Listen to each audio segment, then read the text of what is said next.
Tonight's case begins with a question that continues to haunt Japan decades later. How does an ordinary young man become one of the most feared stalkers in modern criminal history? And perhaps even more disturbing, how many warning signs were missed before it was too late? I'm Haley, and this is Case 060. The case of Hideto Kodotsumi, often referred to as the Zushi Stalker, is not simply a story about obsession. It is a story about fixation, rejection, escalation, and the terrifying consequences that can occur when stalking behavior is repeatedly underestimated. What makes this case especially disturbing is that many of the early warning signs were visible long before tragedy struck.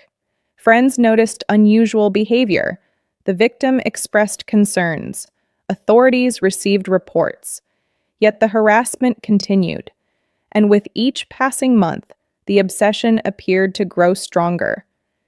To understand how this case unfolded, we need to go back to the beginning. The city of Zushi is located in Japan's Kanagawa Prefecture, a relatively quiet coastal community known for its residential neighborhoods and scenic surroundings. For most residents, it was the kind of place where serious violent crime seemed unlikely. But beneath that calm exterior, a nightmare was developing. At the center of the story was a woman who simply wanted to live her life free from harassment. Like many stalking victims, she initially encountered behavior that may not have appeared dangerous to outsiders. Unwanted messages, repeated attempts at contact, persistent attention, the kind of conduct that some people mistakenly dismiss as annoying rather than threatening. But stalking experts have long warned that obsessive behavior can escalate over time. What begins as unwanted communication can evolve into surveillance, monitoring, intimidation, and in some cases, violence. According to reports surrounding the case, the victim repeatedly attempted to distance herself from the individual responsible for the harassment. She made it clear that contact was unwanted. She attempted to move forward with her life. Yet the obsession did not end. Instead, it intensified. One of the most troubling aspects of stalking cases is the mindset often involved. To outsiders, the behavior may seem irrational. The victim has rejected contact. The relationship is over, or perhaps never existed in the way the stalker imagines. Yet the obsession continues. Experts who study stalking frequently describe how certain offenders become trapped in distorted thinking patterns. They reinterpret rejection. They create fantasies. They convince themselves that persistence will eventually be rewarded. And when reality refuses to match those expectations, frustration can grow. In the Zushi case, concerns about the suspect's behavior became increasingly serious. Reports indicate that the victim sought help. Warnings were issued. Attempts were made to address the situation. But like many stalking victims around the world, she faced the difficult challenge of proving danger before violence actually occurred. This is one of the most frustrating realities of stalking investigations. The threat often becomes obvious only after escalation has already happened. Many victims live in a state of constant anxiety. They change routines. They avoid certain locations. They screen phone calls. They alter their daily lives in an effort to regain a sense of safety. Yet the fear remains. Every unexpected message, every unfamiliar face, every unexplained encounter can trigger alarm. Friends and family members sometimes struggle to understand the psychological toll, but those who have experienced stalking often describe it as feeling constantly watched, constantly monitored, constantly vulnerable. As the situation developed, the victim reportedly continued seeking protection from ongoing harassment. Unfortunately, the measures that existed at the time proved insufficient. Then came the event that transformed a disturbing harassment case into a national tragedy. The victim was murdered. The crime shocked Japan, not only because of its brutality, but because concerns had reportedly been raised long before the killing occurred. Many observers immediately asked the same question. Could this have been prevented? That question would dominate public discussion in the aftermath. The investigation focused attention on the suspect and the history of obsessive behavior leading up to the crime. As details emerged, public concern intensified. The case highlighted weaknesses in the way stalking complaints were handled.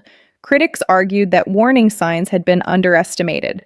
Others questioned whether stronger intervention mechanisms should have existed. For many people, the case became a symbol of a broader problem. Stalking was no longer viewed as merely an annoyance. It was increasingly recognized as a serious threat with potentially deadly consequences. The national reaction was significant. Media coverage examined the victim's repeated attempts to seek assistance. Public discussions focused on legal reforms. Advocacy groups called for stronger protections, and policymakers faced growing pressure to act. One reason the case resonated so strongly was because it challenged common assumptions. Many people imagine dangerous offenders as obvious threats. They expect warning signs to be dramatic and unmistakable. But stalking cases often develop differently. The danger accumulates gradually. The behavior escalates incrementally.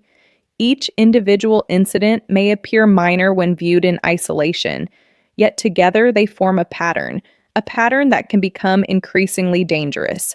The Zushi case forced many people to confront that reality.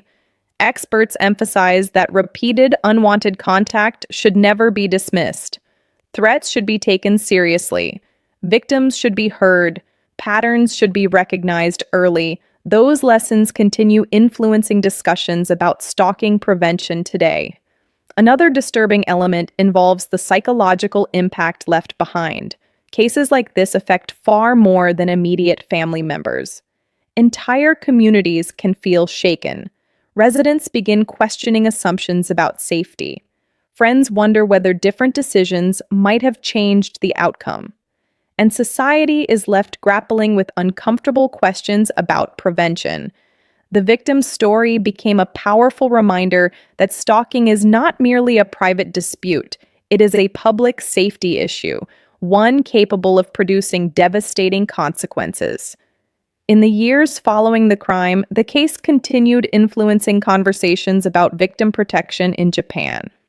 Legal reforms and procedural changes were discussed and implemented as authorities sought to reduce the likelihood of similar tragedies occurring in the future. While no system is perfect, many experts believe the lessons learned from cases like this have contributed to greater awareness of stalking risks. Yet awareness alone cannot erase what happened. At the center of every true crime case is a human being whose life was taken.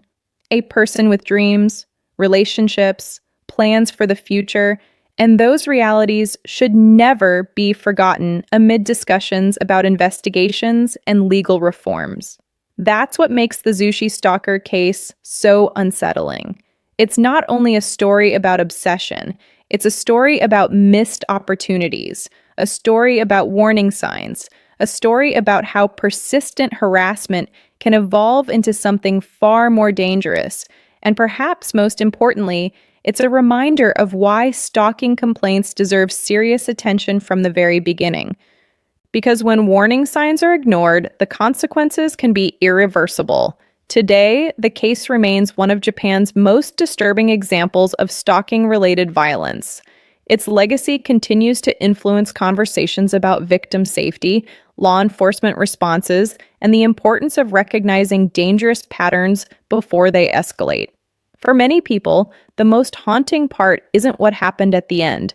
It's the realization that concerns had been raised long before the tragedy occurred, and that somewhere along the way, opportunities to intervene were lost. I'm Haley, and this has been Case 060. If this case taught us anything, it's that stalking should never be dismissed as harmless persistence. Warning signs matter. Victims deserve to be heard, and sometimes the most dangerous threats are the ones that grow quietly over time. Thank you for watching, and I'll see you in the next case.